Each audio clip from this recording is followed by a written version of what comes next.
26 जुलाई से शनि की वक्री चाल की शुरुआत। 11 दिसंबर तक लगभग 4.5 महीनों का चैलेंजिंग टाइम। साढ़े साथी से जूझ रही 3 राशियों का भविष्यफल। कठिनाइयां संग मुसीबतों का अंबार। अब की बार क्या खोएंगे और क्या पाएंगे? शनि वक्री से जुड़ी बड़ी भविष्यवाणी देखिए सिर्फ धर्म ज्ञान पर। नमस्कार, धर्म ज्ञान के दर्शकों का स्वागत है। कविता राधा मेरे साथ मौजूद है जाने मानी ज्योतिषी आचार्य मेंग शर्मा जी। मेंग जी, धर्म ज्ञान में आपका स्वागत है। धन्यवाद कविता जी। धर्म ज्ञान के सभी दर्शकों को सादर नमस्कार। आपका हर पल मंगलमय हो। आज का वीडियो आधारित है शनि की साढ़े साथी से जो 3 राशियां जूझ रही हैं, जिसमें आपकी मेष राशि है, मीन राशि है और कुंभ राशि। और आज के इस वीडियो में आपको ये बताने की कोशिश करेंगे कि देखिए 26 जुलाई से शनि वक्री हो रहे हैं, यानी कि मीन राशि में अब उल्टी गति से चलना शुरू कर देंगे। और शनि का जो वक्री काल है ना, कोई छोटा मोटा समय नहीं है, 4.5 महीने लगभग रहेगा, यानी कि 11 दिसंबर तक। और शनि के इसी वक्री काल में शनि की साढ़े साथी से जुड़ी जो 3 राशियां हैं, उनके लिए क्या फायदा है और क्या नुकसान है, लगभग ये 4.5 महीने इन 3 राशियों के लिए कैसे रहेंगे, कैसे बीतेंगे, इसी पर आज बात की जाएगी। तो मैं ये सबसे पहले जब साढ़े साथी चल रही और जब शनि वक्री हो रहे हैं, तो इसका क्या एक सकारात्मक प्रभाव देखने को मिलता है या फिर नकारात्मक? देखिए, शनि देव हर वर्ष वक्री होते हैं 138 दिनों के लिए, और जिस राशि में रहते हैं उस राशि में ही वक्री होंगे। और मीन राशि में वर्तमान में चल रहे हैं, तो 27 जुलाई से लेके और 11 दिसंबर तक का समय है, 138 दिन। और शनिदेव जब मीन में वक्री होंगे तो कहते हैं ना कि शनि और मंगल की वक्री चाल को अच्छा नहीं माना जाता है।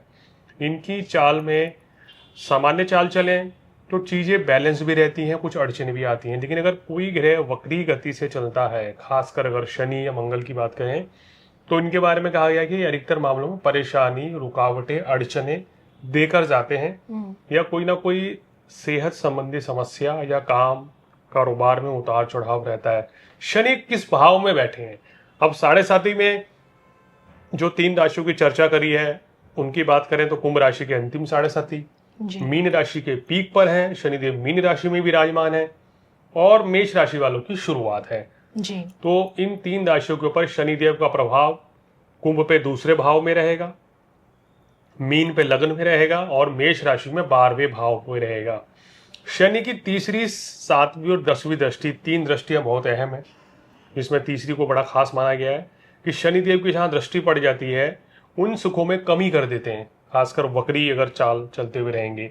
या शनि की वक्री चाल में यूं कहिए कि आपकी कुंडली में अगर शनि की स्थिति वक्री अवस्था में है तो कुछ ये लाभ भी दी जाती है। अदरवाइज तो वक्री चाल में हम कहते हैं कोई भी बड़े निर्णय सोच समझ के ले लें जी। और साढ़े साथी है, ढैया है, तो विशेष थोड़ा सा सावधानी रखें, क्योंकि इस समय कार्य क्षेत्र और सेहत को साढ़े साथी जो है विशेष प्रभावित करती है जी। लेकिन हर राशि पे कविता ये वक्री होने का अलग प्रभाव पड़ेगा। कुंभ राशि के ऊपर क्योंकि धन भाव में वक्री हो रहे हैं तो वो अलग इम्पैक्ट है, मीन पे लग्न में और मेष में 12वें भाव में, तो अलग अलग भाव को प्रभावित करके अलग अलग परिणाम देंगे यहाँ शनिदेव। बिल्कुल। और सबसे पहले तो देखिए मैं शुरुआत करूंगी कुंभ राशि से। पहले आपसे जानना है कि शनि की जो 3 दृष्टि के बारे में बताइए, क्या कुंभ राशि पे पड़ रही नहीं पड़ रही है, इनके लिए लगभग ये 4.5 महीने फायदा नुकसान कैसा रहेगा, कैसे बीतेगा? देखिए, कुंभ राशि के स्वामी ही शनिदेव है। यस। अब शनि जो है लग्न या राशि के स्वामी वक्री हो गए आपके, तो साढ़े साथी भी चल रही है, तो आपको थोड़ा धन संबंधी मामलों में सावधानी रखनी होगी। ऐसा नहीं है कि धन लाभ नहीं होगा, धन लाभ होगा, मगर धीरे धीरे होगा, अल्प मात्रा में होगा। यही तो साढ़े साथी में चीजें देखने में महसूस होती है कि थोड़ा कंपटीशन बढ़ जाएगा आपके बिजनेस में।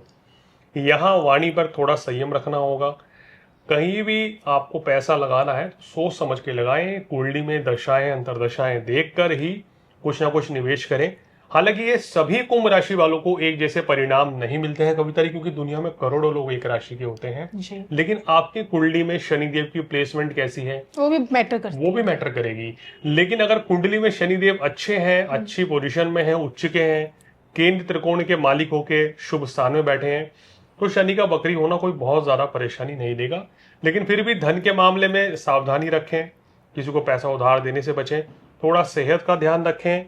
इसके साथ साथ ही कोई प्रॉपर्टी का मामला विवाद चल रहा है तो उसको मिल बैठकर सुलझाने का प्रयास करेंगे तो आपके लिए अच्छा रहेगा। शनिदेव की दशम दृष्टि जो है काम कारोबार में लाभ तो दे रही है, मगर वक्री होंगे तो अब कहना चाहिए ना, धीमी गति से चलेंगे।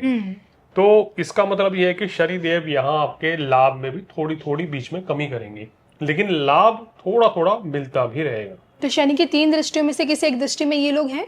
देखिए, शनिदेव की तीनों दृष्टि तो पड़ती है कविता जी। हर राशि, चाहे कोई भी राशि में शनिदेव बैठे हैं, तो अपनी 3 दृष्टि से इन 3 भाव को प्रभावित कर रहे हैं। Okay okay. तो अगर हम बात करें कुंभ राशि वालों की, कुंभ राशि वाले के चतुर्थ भाव, सप्तम भाव, और बात करें तो आपके एकादश भाव को प्रभावित कर रहे हैं। चलिए ठीक है, ये तो आपने कुंभ के बारे में बताया। और अब बात कर लेते हैं मीन राशि, जहाँ स्वयं शनि बैठे हैं और यही इन्हीं की राशि में शनिदेव 4.5 महीने तक वक्री रहेंगे। देखिए, मीन राशि में शनिदेव खर्च के स्वामी हैं, 12वें भाव के, ओके। और लाभ के स्वामी भी हैं, यानी कि एकादश और द्वादश भाव के स्वामी होके शनिदेव जो वक्री होंगे तो यहाँ खर्च भी बढ़ाएंगे और लाभ भी आपको कम करेंगे, ऐसी परिस्थिति बनेगी। और लगन में बैठे हैं तो यहाँ आपको 2-3 चीज को लेके बहुत ही सकारात्मक सोच के साथ चलना होगा कि एक तो किसी भी चीज में आपको नेगेटिव नहीं होना है जी, व्यर्थ के वाद विवाद से दूर रहना है, ज्यादा किसी भी चीज के बारे में सोचना नहीं है। जीवन साथी के साथ रिलेशनशिप में थोड़ा सा आप मिठास घोलें तो आपके लिए बेहतर रहेगा, क्योंकि इस समय यहाँ स्ट्रेस रह सकता है, कई बार कुछ गलत बातें भी हो सकती हैं। कार्यस्थल पर कोई भी लापरवाही ना करें मीन राशि वाले। इस समय जो टास्क आपको दिया जाएगा हो सकता है थोड़ा टफ हो, थोड़ा चैलेंजेबल हो, लेकिन उसको एक्सेप्ट कीजिए और समय पे पूरा कीजिए। लापरवाही नहीं करनी है, सेहत का ध्यान रखना है। और धन का निवेश अगर करना चाहते हैं तो सोच समझकर आप निवेश करेंगे तो आपके लिए बेहतर रहेगा। अगली राशि मेष, मंगल की राशि, जिसपे जस्ट शनि की 7.5 शुरू हुई है। क्या इनके लिए कैसा रहेगा मेघ जी? देखिए, शनि की 7.5 मेष राशि वालों के अभी स्टार्टिंग में है, प्रथम भाव। अभी शनि 12वें भाव में चल रहे हैं, खर्च भाव में, और वर्तमान में देखें तो वक्री हो रहे हैं। तो मेष राशि वालों काम कारोबार के मालिक हैं शनिदेव और लाभ के कारक है। इन दोनों चीजों में कुछ ना कुछ कमी रहेगी, यानी कि आप देखेंगे कार्य व्यवसाय में कुछ ना कुछ अड़चनें बनी रहेंगी जी। बिजनेस उतना अच्छा फायदा नहीं दे पाएगा वक्री अवस्था में जितनी आप उम्मीद कर रहे हैं, ये फर्क हो जाता है। दूसरी बात यह है कि लाभ भी जो है पूर्ण रूप से नहीं मिलेगा, यानी कि पैसा आपको रुक रुक के प्राप्त होगा। इस समय पे खर्चे कुछ अधिक रह सकते हैं, अपनी सेहत का ध्यान रखें इस समय तो आपके लिए बेहतर रहेगा। हालांकि विदेश यात्रा के लिए ये योग सकारात्मक है। जो छात्र विदेश जाकर पढ़ना चाहते हैं, जो लोग विदेश जाकर नौकरी करना चाहते हैं, उनके लिए गोचर अच्छा रहेगा। लेकिन वक्री अवस्था के चलते धन का निवेश ना करें, सेहत का ध्यान रखें और किसी भी तरह के वाद विवाद से बचें। इस समय जितना ज्यादा आप धार्मिक रहेंगे, मेष राशि वालों को शनिदेव उतना ही लाभ देकर जाएंगे। बिल्कुल। तो मैं जिससे समझने की कोशिश की, शनि का वक्री काल, वो भी 27 जुलाई से शनि की वक्री चाल, जिसमें शनि की 7.5 से जूझ रही 3 राशियों के लिए ये समय कैसा रहेगा और कैसा बीतेगा। उम्मीद करूंगी कि ये वीडियो आप लोगों के लिए फ़ायदेमंद साबित हो। और साथ ही साथ जाते जाते मैं जी शनि से जुड़े सरल उपाय जो हर कोई कर पाए, खासकर ये 3 राशियाँ। तो देखिए, 3 राशि वाले हैं और 138 दिन है, तो शनि की 7.5 में चैलेंजेस आपके पास आएंगे। आप उनको एक्सेप्ट करें, मेहनत करें, आगे बढ़ें, ना कि तनाव लें। किसी भी तरह के आप मतलब हम कह सकते हैं कि जोखिम भरे कार्यों से भी बचें राशि वाले। अगर आपने नया बिजनेस स्टार्ट करना है, कहीं पैसा लगाना है, किसी को पैसा उधार देना है, या कुछ भी खरीदारी बड़े स्तर पे करनी है, तो जन्म पत्रिका दिखाकर करेंगे तो कोई भी बड़ा फैसला लें तो जन्म कुंडली एक बार दिखा लीजिए आप।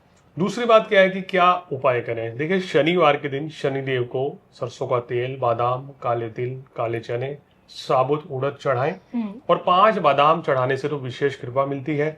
गरीब व्यक्ति को खाना खिलाएं, उनकी सेवा करें, उनको काले वस्त्र का दान करें, तो निश्चित रूप से शनिदेव आपको शुभ फल देंगे। इस समय देखिए, honesty is the best policy. वैसे तो हमेशा ही है, लेकिन इस समय आप ऑनेस्ट रहिए और किसी का दिल ना दुखाएं, ईमानदारी से अपना काम करेंगे, सत्कर्म करेंगे तो कोई बड़ी परेशानी दिक्कत नहीं रहेगी। बिल्कुल।